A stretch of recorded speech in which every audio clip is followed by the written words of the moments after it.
卡金14位王子部分守护灵兽逐步亮相。大王子的守护灵兽是长着翅膀、龇牙咧嘴的怪物；二王子的守护灵兽是结有怪异果实的树；三王子的守护灵兽是太阳形状的圆盘，中间是一张简单的圆脸；四王子的守护灵兽是穿着高跟鞋的人面马；五王子的守护灵兽是蛤蟆战车；六王子的守护灵兽能分泌出无数的独眼蝌蚪；七王子的守护灵兽是巨型昆虫；八王子的守护灵兽是长满嘴巴的肉球；九王子的守护灵兽是鹰身独眼牛角的生物；12王子的守护灵兽是巨型仓鼠，能力是向念能力者询问是否有空，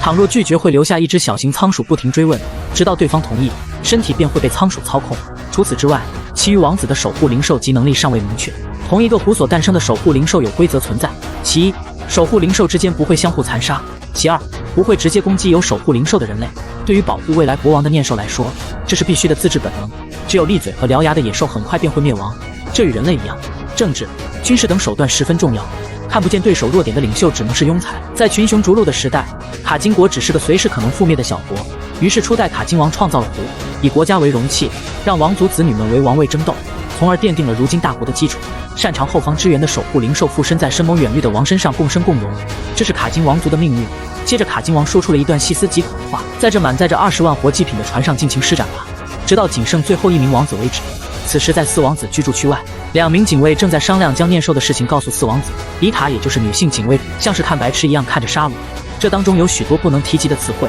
否则四王子一定会询问念能力的事。谎言又很容易露馅，造成相反的效果。但迪塔却极其不情愿让四王子学会念，邪恶的念兽肯定会孕育出更加邪恶的念。可倘若其他王子先学会念，再用来攻击四王子，就在他不知所措时，猛然间看见了恐怖之物，一张诡异的女人脸顿时出现在眼前，直勾勾看着他，嘴里流淌着不明液体。这正是四王子的念兽人面马，而他布满利齿的腥臭巨口中，竟又伸出一个少女的头颅。迪塔这才意识到自己实在太天真了，绝对不能让四王子学会念。可在刚才库拉皮卡的紧急广播中，四王子已经听到了关于念兽的词语。迪塔似乎下定了某种决心，只好由我来做了。另一边6王子、7王子、8王子等已经有手下告知念兽的事。6王子觉得自己的念兽应该是天使，看着满屋子飞舞的独眼蝌蚪，伊泽那比相当无语。鬼使神差说了句硬要说的话，更接近妖精了，但他实在不明白飘在上空的东西究竟是什么，一直不断排除那些小东西。7王子觉得虽然有守护灵兽保护，但是自己也没办法命令他，而且要学会念能力起码也得1年的时间，现在才开始学习太晚了，没多大作用。那就按原定计划先支持5王子兹贝帕，